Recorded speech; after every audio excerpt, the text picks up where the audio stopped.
Breakfast of Champions is a loose adaptation of a Kurt Vonnegut novel that completely bombed in 1999. Its initial reception was so bad it was pulled from a wide release, which dealt it an early fatal blow. It earned a measly $175,000 off an estimated $12 million budget.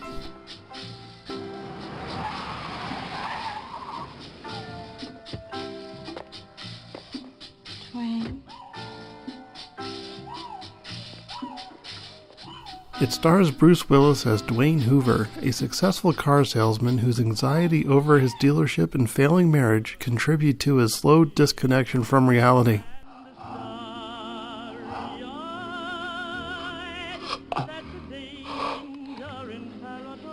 The movie is billed as a comedy,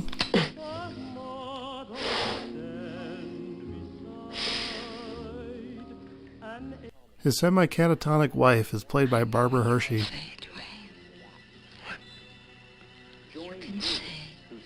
Nick Nolte is Dwayne's number 2 at the dealership. He's both a closet transvestite and on the verge of a mental breakdown of his own.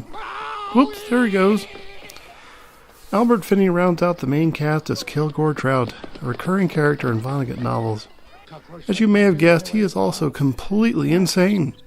Trout is a delusional reclusive writer who turns out to be the most stable character in the cinematic disaster. Gilgungo, extinct. I gotta take a leak. The movie takes place in fictional Midland City, which is actually Twin Falls. Except for a few brief moments, though, you'd never really know it. Twin Falls represents a typical American town, with the director incorporating exterior shots of car dealerships, motels, rundown industrial areas, and suburban neighborhoods. If you like the paranoia and frantic pacing of Fear and Loathing in Las Vegas and can appreciate the disjointed story structure of an avant-garde student art house film, you'll kind of love, well, or at least tolerate Breakfast of Champions.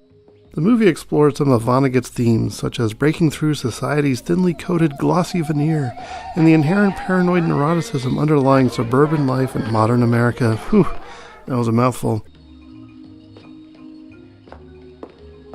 The filmmakers rely on bizarre imagery, sound design, and visual effects to enhance those themes, while the actors do their best to oversell them. Mr. Kilgore.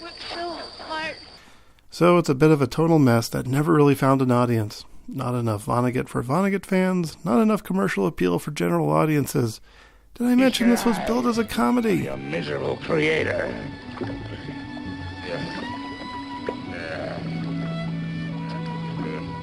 Performances aren't terrible, although Bruce Willis should probably stick to action movies. And the borrowed themes are interesting, but the visual style and narrative are distracting and a complete mess. We get it, the characters are unstable, the gimmicky wipes and the goofy imagery aren't adding anything. I love you like a brother, Dwayne Hoover, like a brother. Well, okay, that was pretty funny. Despite its critical flaws, Breakfast of Champions is still worth a watch, especially if you live in the 2T. Oh, and be on the lookout for Owen Wilson. He's rocking a perm in this cameo. Yikes.